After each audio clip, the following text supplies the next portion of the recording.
This is Tales from the Pros, where business leaders and influencers share their stories of inspiration, struggles, and successes. And I'm your host, Michael Giorgio.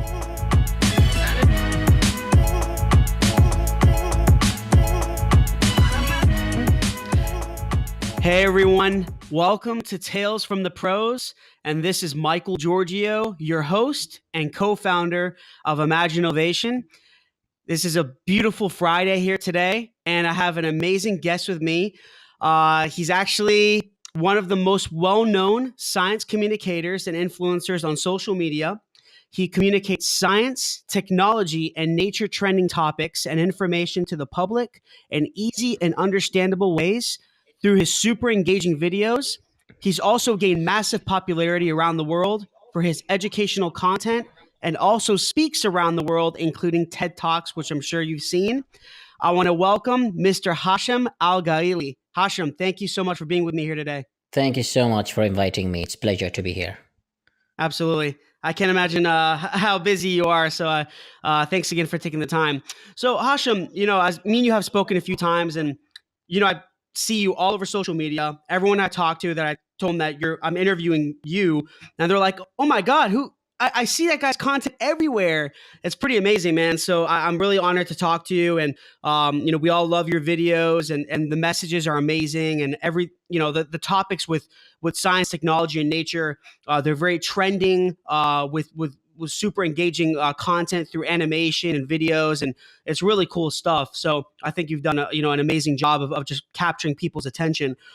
So kind of with that being said, Hashem, what was really the drive and motivation behind you starting this journey in science communication? How did that come about? Well, the main drive behind sharing science on social media is my passion for science. I love science, and I have always shared science-related facts, actually, since my childhood.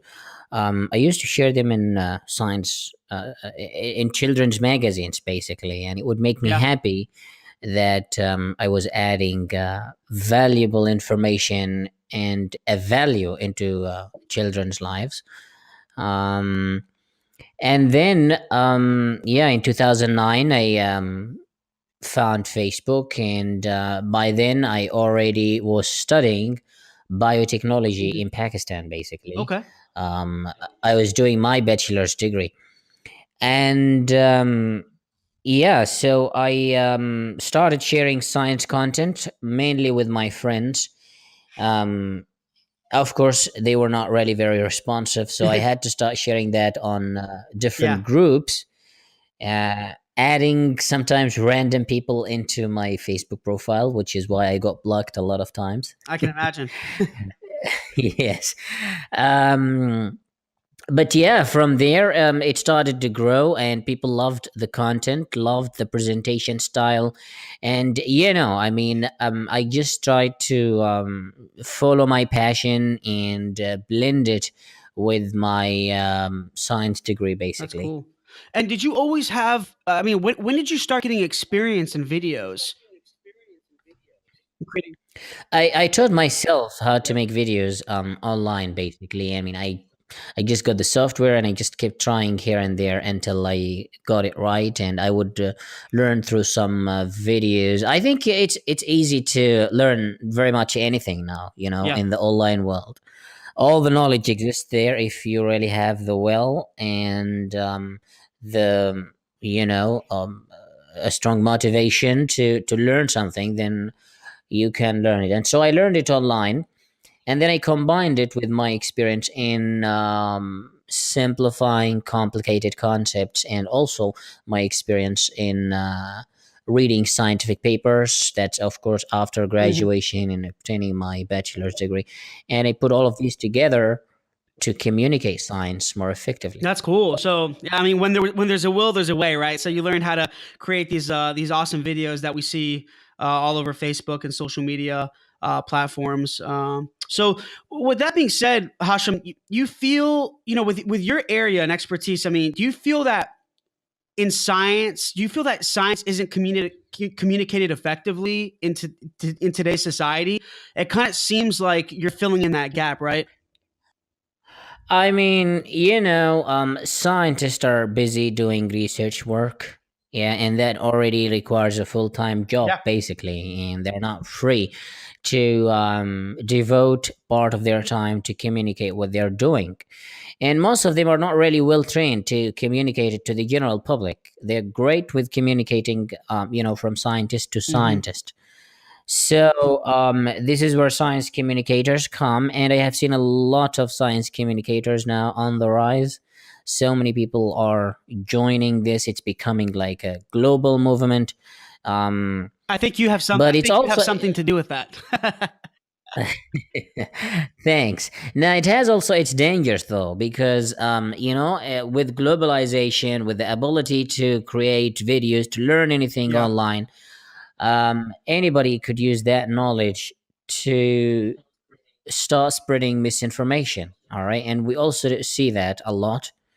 Um, and this is where it's our responsibility to basically come together as science communicators and do our best to spread authentic Yeah. and reliable information. I definitely see what you mean. I could see how they're, it could, it's definitely concerning with a lot, if there's a lot of science communicators on the rise, because you know that not with all of them, you know that with a lot of these people that are communicating science through videos or even through written content, not just through video and audio content, but through written content, that a lot of the content itself, like the context, is not researched well, probably. You know what I mean? That's what I'm assuming that you're saying here. Mhm. There's concerns with some of this content outpouring into the world, that it's not really accurate.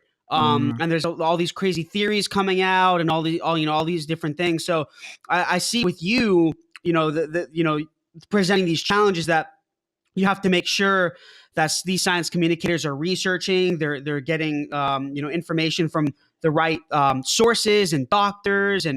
and I think that's huge. So I can definitely see that with you, you're probably putting a lot of preparation and planning before you just start creating your content, right? Well, I mean, that's why the sources are always added so people can check the authenticity of what is being shared with them. Right. Um, the common idea is to drive people to question things. And, by putting sources and making them used to the idea of asking about sources, then even if it happens with another science communicator, they will also start questioning things. Say, all right, where is the main source for this claim or this information that you're sharing? And a lot of times, I receive a lot of emails from people saying, all right, so where are the sources for this particular video? Now, of course, these, Yep. newcomers basically, or people who are not familiar with my style, I always put the sources in the first comment, of a video or anything I share, or image or infographic. And so they are asking, okay, where are the sources? And this definitely makes me happy, because that's what we are trying to build here. Not people who understand science, but people who question things around them. And when they question things, by default they will try to investigate Hmm. until they Hmm. reach to concrete Yeah, no, I conclusions. definitely see what you're saying. And I think the way you're doing it is the best way. I think that kind of just justifies um, why at least for me, I consider you a leader in your field. You could just see through the content, not even just through your social reach and the amount of followers that you have. It's not even just about that. I think when viewing your content, it just seems a lot, most of it, at least for me, it seems so accurate and planned, and like we talked about, researched and authentic. And I think the authenticity plays a huge role in you being a leader in your area. So I think that's pretty awesome, man. So some things that I see, some of your content that I see being put out there, for example, for technology, right? We'll jump into technology, for example. So AI is booming, Mm, artificial intelligence, machine learning, right? So I want you to kind of clear things up here, right? There's a lot of talk around, global talk yeah. around AI, and me running a technology company, I understand what it is, but people who they don't dabble Mm, too much into tech, I think they have trouble with understanding really what artificial intelligence is, because from the people that I've talked to, they keep thinking it's just robotics. So I kind of want you to clear that up. I know you know a lot about it. So what are your thoughts on that term, really? Well, I guess you have already learned that Stephen Hawking and Elon Musk are afraid of Yes. artificial intelligence, and they want us to be more cautious with how to proceed with this kind of research because the implications and the dangers are, of course, Mhm. are also unavoidable if we don't proceed with caution. But I don't think that we should definitely, we shouldn't really be so afraid of it that we wouldn't at least give it a shot, yeah, or try it. Um, I mean, think about the other applications of artificial intelligence. Now, when people think about Yes. artificial intelligence, Yes. they think about Skynet. Mhm. We have implanted the idea of a dystopian future into their minds, and now when these scenarios come again, they always just, their minds immediately go to these scenarios.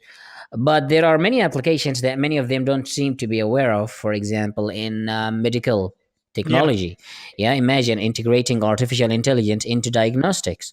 We can then detect cancer many years in advance, and early detection of cancer can help us prevent it before it even happens in a certain human body.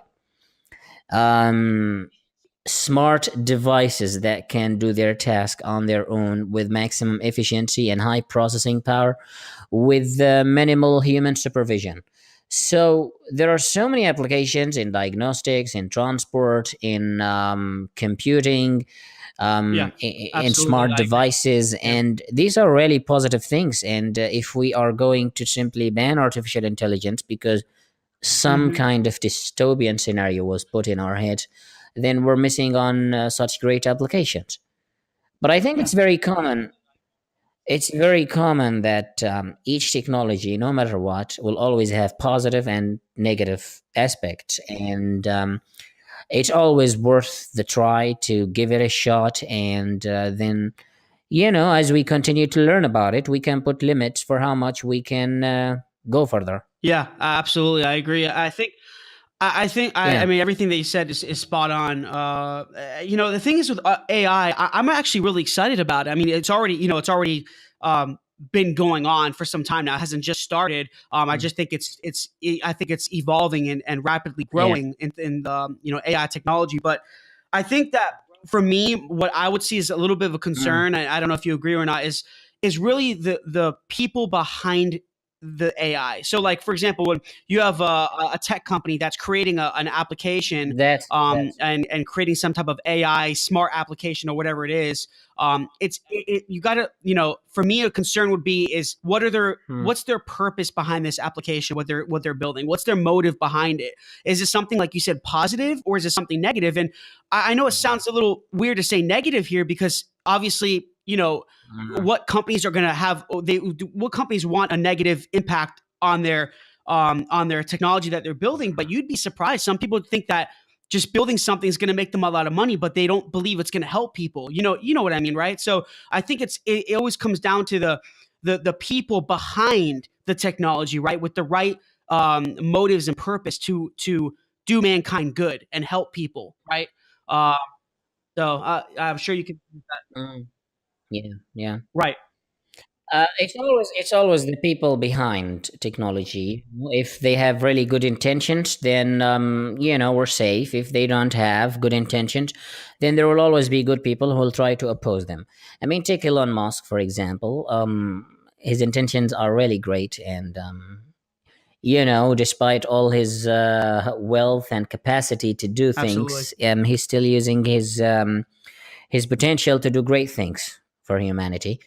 And a counterpart, he could also Hmm. find someone with the same potential, but doing it for bad purposes. Maybe we don't know about certain names, but Right. yeah, it always comes to the person behind the technology or invention. But most of artificial intelligence right now that we know of is, like you've got IBM, Google with DeepMind, Facebook, and they certainly are not going to use it for bad. I wouldn't expect these people to use it for bad. Um, so yeah, it comes down to people who are behind technology. I mean, we wouldn't really expect to see a war between Watson's artificial intelligence system and Google in the future. Yeah. Yeah. Say, all right, we have taken over the world, and now we are in every computer, and we are going to halt every processing power of every computer in the world. That would be, of course, a disaster. Hmm. But the researchers behind artificial intelligence in these different companies are very cautious and very careful not to, let them exceed a certain limit of No, intelligence. absolutely. I learned recently that uh, that Google DeepMind and also Facebook's AI system, they have been shut down many times because they exceeded their the capacity that researchers wanted them to have. Yeah, like they start creating their own language. They start questioning things. They start so it's just I think we are already proceeding this with caution, and we just don't want to implement this idea of a dystopian future into people's heads that we completely abandon such important Hmm. research. And I guess that's kind of part of what you're doing, right? You're passing along these positive messages to people and building a lot of awareness around these Mm, technologies, right? So I think that's pretty awesome. exactly. And Exactly. the thing is, Hashem, with me and my company, Imagine Innovation, we build a lot of these products. We build, we're building AI products and smart IoT products and software.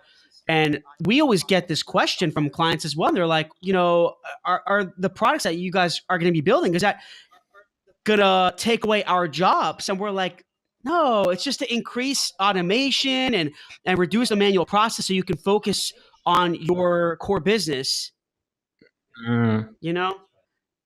So, that's right. That's right. I mean, yeah, it's just a way of augmenting our ability to do things. Yeah, we're adding new technologies so we can increase our capacity to mhm.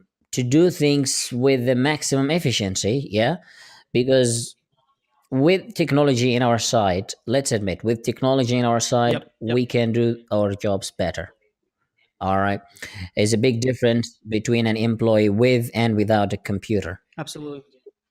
Okay, and so the aim of these technologies is not to replace you; it's to make your job a lot easier, and also to give you enough time to Mhm. focus on other things as well. Yeah, Yep, which will increase your exactly what I efficiency. tell people as well. So where do you think AI is headed in the next 5 to 10 years, Hashem? I mean, it's going to be integrated in every possible technology we have, but You think in all mostly, industries? uh, certainly in all industries. Yeah, And despite all opposition, it is going to continue and it's going to boom. And what I envision for it is that there will be mostly integration of artificial intelligence into medical systems and diagnostics, hmm, which will help us improve our health and detect diseases way ahead of time. With unprecedented potential. So yeah, mostly it will be integrated in medical application in the coming few years, but eventually it's going to be integrated in very much every device that we have and yeah, carry. yeah, absolutely, yeah. I mean, do you think that? How do you feel like us and people in society should adapt to it? With it evolving and growing so quickly, how do you feel a society should really adapt? Well, I mean, imagine a mind being placed inside a robot with humanoid like movement. Yeah, can move in an indistinguishable way from humans. Then this robot can be used in industries to replace jobs. It can also be used to, for example, I learned about a system, a bot online. It's a bot which can write articles. And there was an article that was written by one of them. Yeah. highlighting an earthquake. Yeah, and it was like written in just few seconds after the earthquake after the earthquake happened. That's like the first one to break a story was a bot. Yeah, so it's going to replace very much every job, and that's why what people can do Hmm. is start looking for alternatives, because it's time for humanity to get a new upgrade. I continue to advocate the idea that artificial intelligence is only going to help us, because think about it. We have been doing the same things Yeah. for the last, say 50 decades. Yeah. 50 to like 50 decades to 1 century. We have been doing the same things. And if we continue without having a competition, it's just Right. going to go forward without us having higher purpose. The same jobs, the same things, the same daily routine. It's just gonna be boring and we're gonna be stuck. So with competition from robot, people will be forced to, well, kind of look for alternatives. New jobs, new Interesting. fields will be created. We will be forced to it. Yeah, we will be forced to it, because that's the only way we're going to survive and continue to make a living. And people will, you'll be surprised. I believe that once artificial intelligence takes over, you'll be surprised by the amazing creativity that people will have in bringing new jobs, new potential things that we've never seen or even thought about before. So this is only going to help us to move to a higher purpose. Yeah, I think that's great, and I think that the key, right, to us as, I guess, as mankind evolving and growing in a positive way, of course, is not staying stagnant. And like you said, I think at least in some industries, a lot of these industries they just been, and even probably even in health, not medicine per se. I know there's always their medicine's always evolving and evolving positively as well, but with even just health and technology per se, it just seems like it's so outdated. A lot of the technology, and I know this because we work with some hospitals and other health companies, and the technology is so old. And I think with AI, like you Mm. said, it's going to kind of force us and push us to grow our technology as well. And people are going to come up with new ideas and concepts. I think, and it's gonna allow us, give us the opportunity to um, to grow and not stay stagnant, right? Yeah, Not stay but comfortable.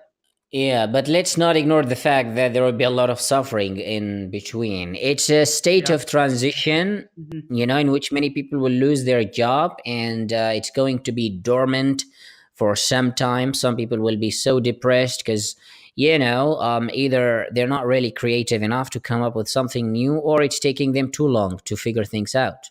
Right. So there will be a lot of jobs lost. A lot of people, will go through some really difficult times, but it's all part of getting to the right spot. And I think with any big transition, it's kind of Where a normal process, right? Any type of large transition, definitely, it's never going to be always happy days and hunky dory every day. I think there's going to be with big changes, there's going to be that's gonna be some boring. concerns there too and some Yeah, suffering. yeah. I mean, life is great, and what makes it great is the challenges that we have to go through to That's accomplish great. things. So So yeah, another trending topic I wanted to touch on is crypto. Me and you mm, talked about this. Crypto yes. is in trend as well. It's kind of all over media, and everyone wants to invest in crypto and Bitcoin and Ethereum and all these other platforms. What do you think about that Mm. as a bubble and really the risk in investing? I honestly haven't invested Neither have myself. I. Yeah. I don't Yeah. know about the whole concept, to be honest. Let me tell you the problems. First Mhm. problem is it's not stable. Okay.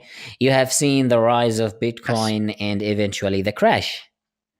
And it just continues to go up and down. And it's just making people question whether this is going to be a valid thing to invest in or not. Um, Second, it's very hard for people to accept such new concepts so easily. it's going to take a very long time. I mean, many people are not already Yeah. convinced with using online payments, such as PayPal, for example. Yeah, say, hey, I don't trust the security of online payments, which I agree with sometimes, especially with so many scammers, by the way.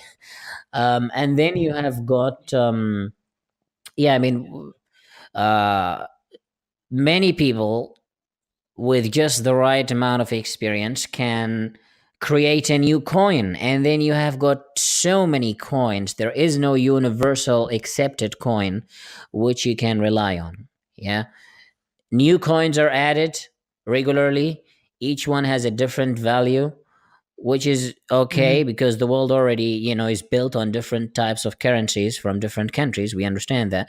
But if you want to put a universal currency online to be used virtually, then you need to agree on a universal coin also. And so creating so many different types of coins, this will only make people question the ethnicity of such such system. And then you also have got the hack. We have learned also about hacking of such system. People said, hey, no, it's not actually the original coin server that's being hacked, but the stock market where it's being Yep. exchanged. Now you can't tell this to somebody who is a beginner in learning about cryptocurrency. Yeah. When they learn about the word hack, which is placed next to cryptocurrency, they will immediately say, okay, this is the whole thing. Yeah. The whole thing is being hacked. And why would I put my money in danger only for some hacker to, take over? Yeah. So with all these challenges, I think that it's going to be very difficult for people to accept, and embrace cryptocurrency anytime soon. Maybe it will happen eventually, but until then, these problems have to be solved. Yeah, I mean, there's huge security issues, and I was listening to that guy from The Wolf of Wall Street. You remember what his name was? What was that guy from Wolf of Wall Street? I don't really remember his name. You know, What did he say? so he mentioned something about the big concern that he has, other than security, is a lack of knowledge from people and understanding. A lot of Mm, these aspiring investors, or just the normal regular person like me and you, they're investing in mm. Bitcoin, but they don't even know what Bitcoin is. They don't even understand cryptocurrency. They have no idea. They're just kind of doing it It's a because bit it's the complicated, thing to do. actually. I was watching I was watching a video which it was saying, "Hey, this is basics in cryptocurrency and Bitcoin and blockchain." And say, "Okay, let's get to it." Well, the first 5 minutes were definitely easy to understand, and then from there it gets a bit Oh yeah. too complicated. It's just, and the problem is when you ask somebody who had invested in cryptocurrency, they would tell you, hey, don't invest unless you really have adequate knowledge on that, which is true. Yeah, you need to know where you're putting your money, but I don't think everybody will be able to digest that kind of information. Yeah, it's like saying, hey, you can't use a quantum computer until Yeah. you know how it works in more details. Then you wouldn't expect everybody to have a quantum computer. Simple. Yeah. And that's exactly with cryptocurrency. With this complexity behind the whole system and people having to learn about it before investing, it's just gonna clash. Yeah. Between these two. Yeah. Yeah. Absolutely. Yeah. No, I agree with that. That's one of the reasons I haven't invested either. It's a big risk, but you're gonna get a lot of people who might disagree. But you know Sure, what? That's sure, okay. sure. It's their Um, money after all, and everybody is free to do with their money what they want within the limit of not yeah. harming others. Yeah. Definitely, definitely.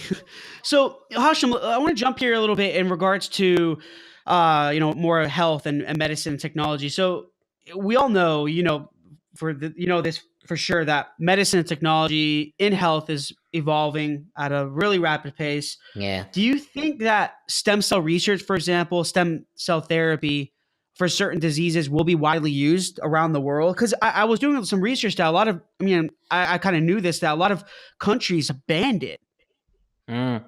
There is now more acceptance to stem cell research in comparison to the 1990s when it started, basically. Yeah. And the reason for that is because we have found new alternatives of creating stem cells. Now, previously, scientists would rely on, getting eggs from females. Sometimes these eggs are discarded after abortion. But now we can create stem cells. Now, by the way, these eggs are then used to create stem cells in the lab. And people have questions about this. These are ethical concerns. Say, hey, you're killing Yeah. somebody here. But now scientists have new ways of creating stem cells, basically by reprogramming stem cells, by reprogramming like any other cell in the body.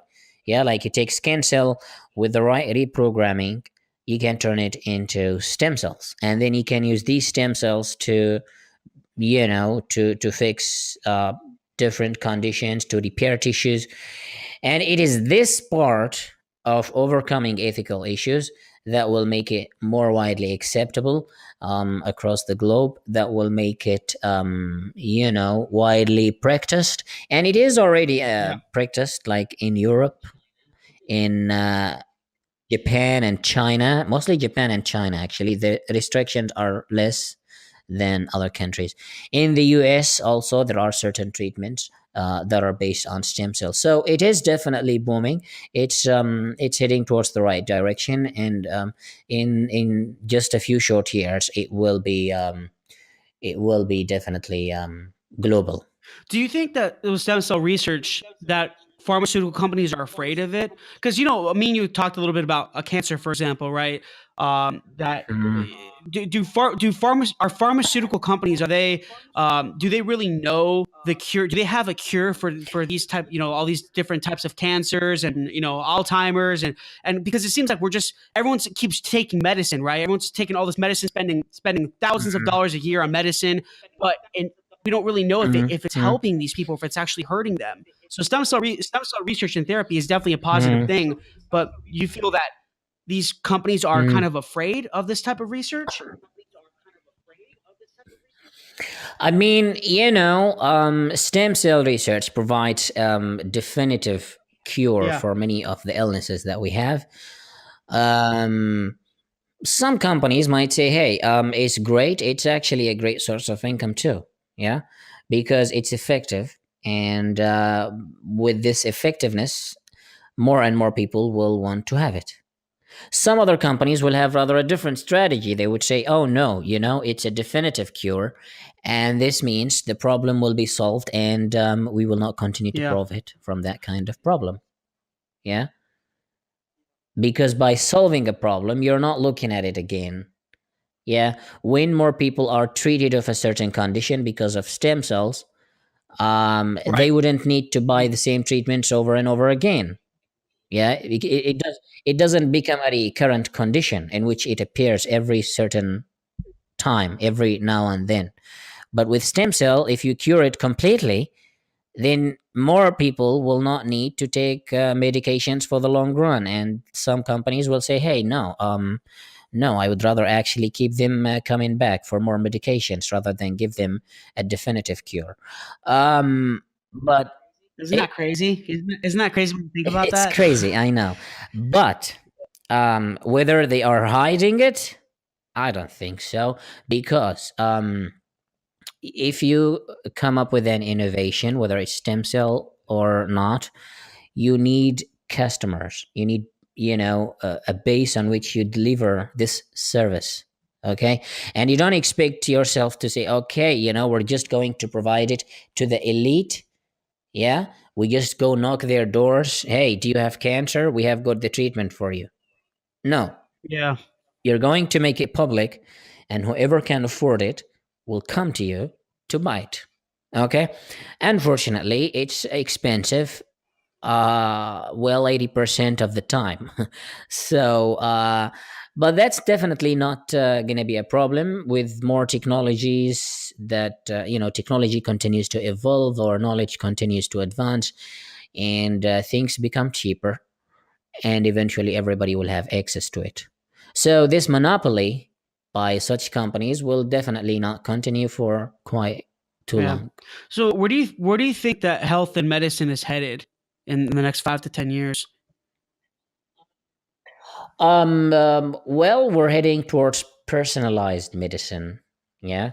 Now, personalized medicine is basically customizing treatments according to your Yeah. own genome. Yeah.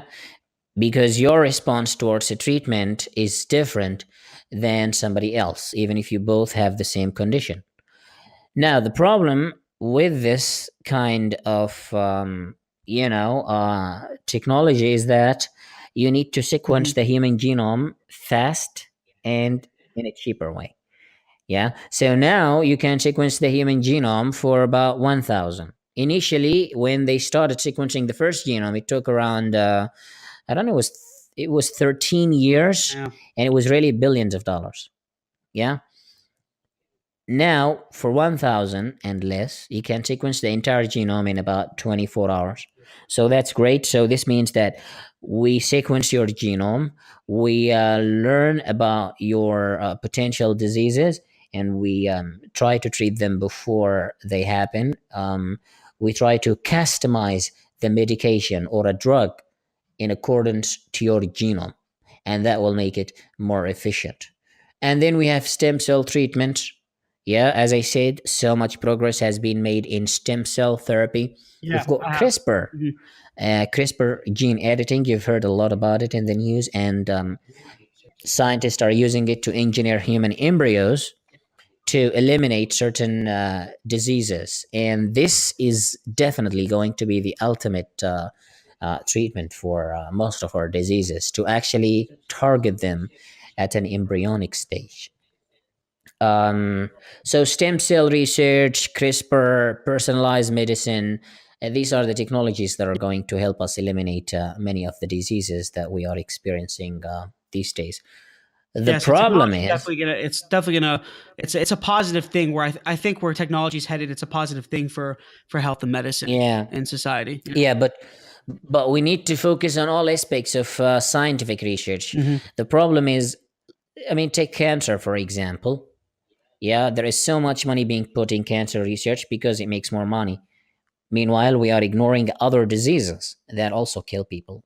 Yeah, and so it's very important to invest in research areas of where we study other diseases, because eventually we're going to use these three technologies: personalized medicine, stem cell research, and CRISPR and embryonic editing, to use our existing knowledge on other diseases and treat them.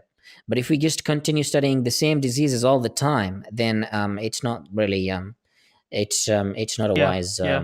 decision. And aside from the health and medicine, I mean, technology with all these awesome technologies coming out and emerging, we call them emerging technologies, um, coming out, and with all these I just feel Mm. like with our society, and there's so many. I want to say there's more intelligent people now than there was 50 years ago. I'm not going to go and say that, but I'm going to say a lot of people are being more technically savvy. You know, they're educating themselves, like you said, in school and even online, and understanding what these technologies do, and even just these developers, right? The developers who are creating these platforms, um, and I just feel like, for example, nature and environment.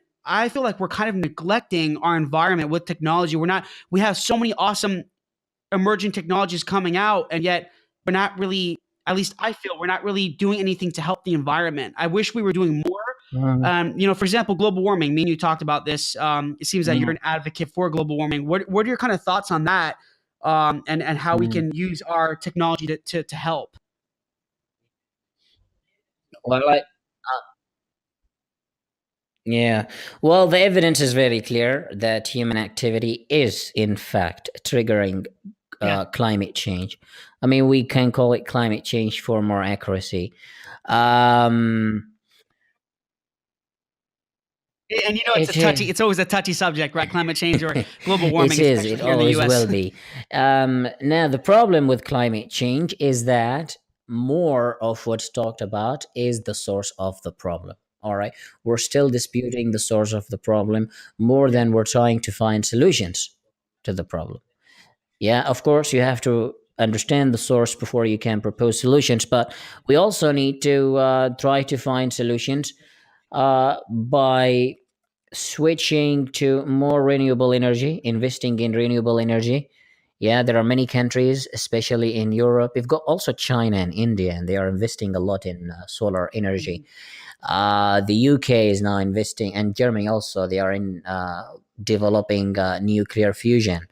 Um, You've got Norway, for example, in certain days of the year, all their energy comes from renewables, which shows the incredible potential of renewable energy. So, this is what's being done to help save the environment, which is Yeah. great.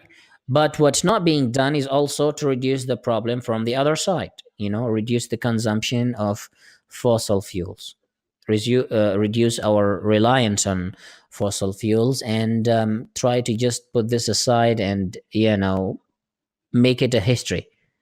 Yeah, many countries have taken initiatives in banning cars that run on um, fossil fuels, but these are proposed to take place within like 20 years from now. So Like what Elon Musk until is doing then with we Tesla, will right? continue. Elon Musk, yeah, I mean, Elon Musk is definitely doing a Yeah. great job with the electric car. Yeah, that's definitely great. Although you still have to improve the the efficiency of electric cars in using. Yeah, there are also the other types of energy that are being explored. The photosynthesis, for example, artificial photosynthesis. Um, yeah, and artificial photosynthesis is also a way of storing solar energy, because current technology hardly stores solar energy. But with artificial synthesis in our side, we will be able to store solar energy in the form of liquid fuel, yeah, hydrogen fuel, for example. So there are many potential ways by which we could switch from fossil fuels into renewable and clean energy and save our environment, probably restore the carbon dioxide levels to the Hmm. pre-industrial era. Yeah. So there are efforts that are being done, I but know. it's amazing that people are still so skeptical about the fact that climate change is indeed a huge threat and should be treated as such. I don't understand. I really don't. Not to throw Mhm. my opinions, but I really don't understand them. You see, Mhm. there's glaciers melting, ice is melting, North Pole and Antarctica and Yeah, I mean, we Greenland, have and we have satellite people just don't want to see it. I don't satellites understand it, recording but data regularly, and they have been doing that for many years. And we see these data with our own senses, and if we ignore that, then it's just arrogance. Some people yes, choose to not, accept that as a reality because, well, they love to be on the other side because that gives them, well, recognition. Okay. Uh, some others just, have decided to keep their minds shut, and they are not willing to discuss and question things until they come to maybe other conclusions. Now, we're not saying people should be forced into believing or trusting that climate change is a real threat, but they need to investigate, they need to search more instead of just, opposing the idea without really discussion and yeah, investigation. yeah, definitely. So hopefully, it's not too late for um, the world to fix the problem. Hopefully, if we can all, come together and do something about it, like you said, find the source and I think accept it, that it is happening. I think Yeah. the source is already quite clear. Yeah, we don't have to really work hard on finding the Human source. activity. Human Right. activity contributes a lot to climate change. We just need to make certain changes in our activity, yeah, to save the planet. We need to embrace new types of energy that are much cleaner. We need to reduce our consumption of meat, for example, because meat contributes a lot. Meat industry, agriculture also contributes a lot. And plastics are a big concern, right, in the oceans Yeah, as well. yeah. The other thing is the overpopulation. We're exhausting the natural resources at a huge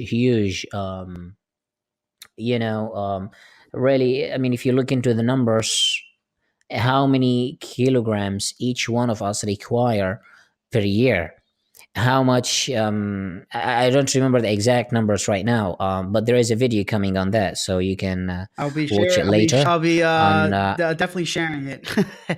Yeah, it's going to highlight what's going on with Mhm. the depletion of resources. The numbers are Yeah. devastating, and we just continue adding more people into the planet now, of course, at the expense of natural resources. So maybe we need also population control, which is going to also help at some point with solving the problem of climate change. With less people, less resources will be exhausted, less processing of these resources through industries that emit carbon dioxide and greenhouse gas emissions. And with that, we're going to relieve the planet from, yeah, a big disaster. So hopefully it's not too late to save the planet and not have an ice age, right? Hopefully, it's not too late. Hopefully. Cool. Yeah, Hashim, all this is amazing information. I'm sure a lot of your followers and mine are really going to appreciate all this knowledge that you're giving. So, going back, I have to throw a business question in here, Hashim. You know me, I'm a business guy, so I want to throw a business question in here. And with all your amazing creative content, engaging content through video and science communication, I'm sure you get this question pretty frequently. So, on a business Mm. perspective, behind your following, are there any specific steps or methods that you feel people should know to get their content more widely seen and engaged on? I'm sure you get that question a lot, right? Mm. Yeah. Well, the first thing that you need to do to make sure your content reaches more people is to take care of the quality. All right. You need to deliver to people something Mhm. that they want to see or hear or listen to. Yeah. And yeah, it's very important to provide really quality. Ask yourself, am Yes. I myself interested in something like this? Would I watch it if it appears on my newsfeed? Um, Second, you need to maintain that quality, its consistency. Yeah, you need to be consistent with the quality. We've seen many companies and media companies and also communicators, their quality drops over Yeah. time and their followers stop engaging with them. So it's very important to maintain a high level of consistency. In fact, rather improve on it until you make it even better. Yeah. Um, then you also Mhm. have to take care of the simplicity. Some people like to make that so complicated. I mean, take a look at documentaries that are, uh, I mean, like thousands Yeah. of dollars are being invested in making documentaries for communication of science and different ideas. And then, they just make them overly dramatic. And it's just, you stop after like 10 minutes of watching. You don't really get to reach a wider range of audience. So it's very important to maintain simplicity in the style, simplicity in the way you deliver information. Try to use words that are understandable by everyone. Okay. You don't want to pretend to be, okay, I've got really this Yeah, complicated I agree. Yeah. vocabulary and I want to prove to you that I understand science. So, oh, well, let's just use these complicated words. Nobody would be interested and nobody will understand. Yeah. So yeah, it's important to keep it as simple as possible. And then you've got visual storytelling. Yeah. You need to make sure that whatever you make is visually engaging and it Yeah. tells a story, even if you don't listen to the narrator or read the text. Just by watching the visuals, you can tell a story is happening here. Yeah. Um, and this helps you reach people who don't even understand English. Yeah, because say, hey, if I'm watching a video where there is animation and that animation is showing a story in a chronological order, then that's great. I will be able to understand it, and even if I don't understand English, and even if I don't have an academic background. Yeah. So yeah, it's very important to take care of the visual storytelling. Use excellent visuals and try to put them in the right sequence. What about actually partnering with some of these other influencers? Do you think that will help too? I've heard that's a good tactic. For Mm, example, your area, science communication. If there's other it, influencers that have already done it, they have a huge following to talk to them and partner with them, right? yeah. Yes. Yes. Yeah, it's definitely a good strategy. It's a good idea to form partnerships with other people who have the same themes and idea Yeah, that absolutely. centers around what you're doing. That definitely helps. Um, yeah, so it's just a bit difficult when you start because, hey, we're already too big and it's just at the beginning. So, how are we supposed to proceed with this partnership? So you're gonna really look very hard until you find someone who is willing to partner with you at the beginning. Yeah. Yeah. And Hashim, as you're a leader in your area, as I mentioned a few times, and you must have gone through some tough challenges and struggles, right, to kind of get to where you are today.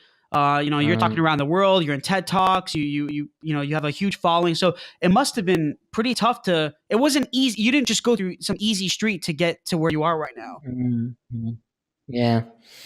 Yeah, there were some challenges basically. I guess the first challenge, I mean, since I'm basically most of my activity Hmm. centers around Facebook, is the changes in the algorithm. Yes. Yeah, they always keep changing, and the reach gets up and down, and you have to be adaptable to such changes. All right, sometimes it gets really too frustrating, where you really have to, Hmm. you consider giving up. Yeah, say, hey, the reach is down, and there is no more yeah, that can be done, even despite really excellent quality in the content. It just doesn't seem to get huge engagement, and it's a huge challenge. Another challenge is that when I started sharing content on Facebook, Yeah. as I said, it was really not easy to gather enough audience to start with. Yeah. Um, and so sometimes there are those people who join the page and they expect a certain ideology to be coming out of it. And then they will be surprised when you tell them otherwise, something that they don't believe in. And, they start like, well, yeah, I mean, as they say, you can't be successful if there is no some certain degree of hate coming towards you. I mean, I received some kind of really weird emails sometime from people saying, you're propagating this kind of agenda. I say you have to be, very very open minded towards these kinds of. Yeah, And you don't get provide your too angry justification. and don't get too defensive when you read some emails that are like that. That's cool that you brought that up. I was actually going to ask you that. How do Um, you deal with some negative comments? With some of your, I mean, Hashim, some of your videos they have, hundreds of millions of views, and that it's incredible, right? So you probably get some people that are just like, oh, I don't agree with this. What's this guy uh, talking about? So you have to definitely treat. You have to treat that carefully, right? yeah, I mean, yeah, I mean, I try to interfere and bring up my point in a very diplomatic and authentic manner where all the sources are also provided. Now, sometimes the conversation drives itself. People who know more will teach people Right. who have either been misinformed before or are seeking new knowledge. Yeah. And so it's very good to let the discussion flow on its own. Sometimes some people actually have this strategy of deleting comments, and I think it doesn't make sense because you're not really letting the discussion flow or continue. Yeah, people are not going to learn if you just delete their comment and not let some other people correct them until they reach to a new kind of knowledge. How do I deal with it? As I said, I just go on and comment on it, but sometimes it's just very hard because like you've got 60,000 comments or 80,000 comments. I think it's a huge challenge, and that's just in one video. Huh? So think about it. How am I supposed to go through 60,000 comments? That's gonna It's a take huge up your challenge. whole, yeah. Um, Absolutely, absolutely. Wow. But moderating comments is also part of what I do.